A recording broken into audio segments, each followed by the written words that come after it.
আসসালামু আলাইকুম। ইদানিং অনেকেই ফোন দেন, মেসেঞ্জারে মেসেজ করেন যে ভাই আমি খামার শুরু করতে চাই, কী দিয়ে শুরু করবো? কোয়েল পাখি, মুরগি, দেশি মুরগি বা ইঁদুর, আপনি যেইটা দিয়ে মনে চায় সবটা শুরু করতে পারেন। কোয়েল পাখি হোক, দেশি মুরগি হোক, ইঁদুর হোক। কিন্তু একটি খামার শুরু করার পরেই আপনার ৪টা সমস্যা ফেস করবেন। এই ৪টা সমস্যা সচরাচর প্রায় ৯৫ ভাগ খামারই ফেস করে থাকে। আপনি দেখেন যে এই ৪টা আপনি ফেস করতে পারবেন কিনা। যদি ফেস করতে পারেন তাহলে আপনি খামার সেক্টরে আসেন। যেটাই দেন, আপনি গরু দেন, ছাগল দেন, কোয়েল পাখি দেন, ইঁদুর দেন, মুরগি দেন, কোনো সমস্যা নেই।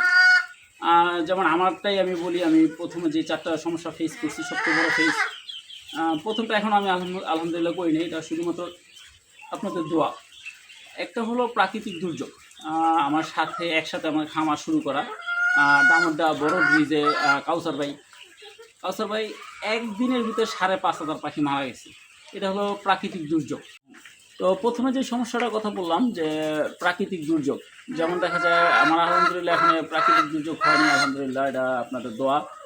১,০০০ একটা সেট আপ করলেন, আপনার যে কোনো রোগ, বার্ড ফ্লু বা রানীক্ষেত, যে কোনো একটা রোগে পুরো সেট আপটা একদিনের ভিতরে ক্লিয়ার হয়ে যাবে। আপনি জবাইগুলো কয়টা ২০০ ২৫০ আপনার জবাই করলেন, ৫০০ জবাই করলেন, তো যতটুকু পারা যায় জবাই করলেন, কিন্তু এগুলো তার বিক্রি করতে পারবে না। জবাই করে খাইলেন বা কেউ দিয়ে দিলেন, কিন্তু এই যে আপনার যেটা প্রাকৃতিক দুর্যোগ, এই ক্ষতির পরপরই আপনার ওই জায়গাটা বন্ধ রেখে আপনার জীবাণুনাশক দিয়ে ১৫ দিন, বিজ্ঞ ডক্টররা বলে যে ১৫ দিন ওই জায়গাটা একবার টোটাল বন্ধ রাখা, কোনো কিছু না পালা বা ওই জায়গায় কোনো কাজ না করা। আপনার জীবাণুনাশক ২ দিন ৩ দিন পর জীবাণুনাশক দিয়ে ১৫ দিন পরে আবার নতুন একটা সেট আপ চালু করবেন। তো এই প্রথম সমস্যা যদি আপনি ফেস করার মতো অ্যাবিলিটি আপনার থাকে যে আমি একটা সেট আপ রেডি করলাম, ১,০০০ পাখি রেডি করলাম ৫০,০০০ টাকা দিয়ে, আর ৫০,০০০ টাকা আমার কাছে আবার রিজার্ভ আছে যে এইটা যদি আল্লাহ না করে কিছু হয়ে যায়, হলে আমি সাথে সাথে আবার আরেকটা সেট আপ রেডি করতে হবে। যদি এরকম অ্যাবিলিটি আপনার থাকে তাহলে আপনি খামারে আসেন। আপনি যেইটা করেন, গরু করেন, ছাগল করেন, সেম প্রসিডিউর। একটা গরু মারা যাওয়ার সাথে সাথে আপনার একটা গরু কেনার মতো অ্যাবিলিটি আপনার থাকতে হবে।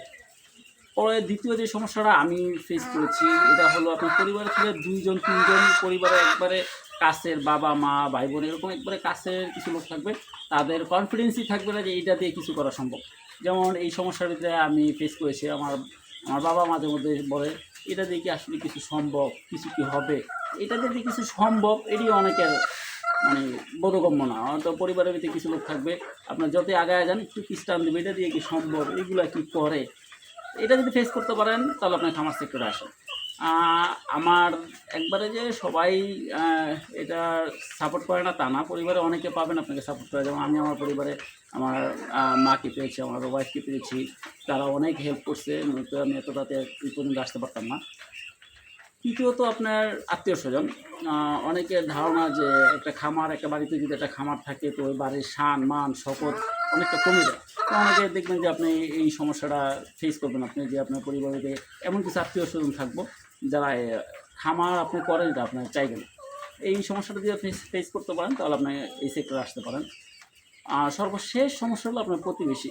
দেখবেন আপনার খামারের থেকে ৫০০ গজ দূরে আপনার মসজিদ, কিন্তু মুসল্লিরা বলবে এই জায়গাতে মসজিদে যাওয়া যায় না, গন্ধে মসজিদে যাওয়া যায় না, বা আপনার এই জায়গায় এই সমস্যা হয়, এটা মলরা ওই জায়গায় গিয়ে পরে ওই সমস্যা হয়।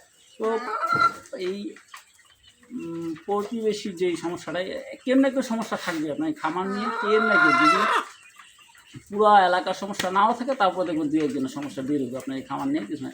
এটা যদি আপনি ট্যাকেল দিতে পারেন বা এটাকে যদি আপনি ফেস করতে পারেন তাহলে আপনার খামার সেক্টরে আসেন। এই ৪টা সমস্যা আপনার ফেস করতে হবে খামার সেক্টরে আসলে। এবার আপনি যেটা খামারে দেন, কোয়েলের দেন বা ইয়ার দেন, তো আপনার এই সমস্যাগুলো ফেস করে যদি খামার দিতে চান আপনি দিতে পারেন। আর যেই খামারটা দিবেন ওই খামার ওই ধরনের প্রাণী পালে এরকম একজন খামারের সাথে ভালো সম্পর্ক রাখবেন, পরামর্শ, হাই হ্যালো, দোয়া, এই আলহামদুলিল্লাহ।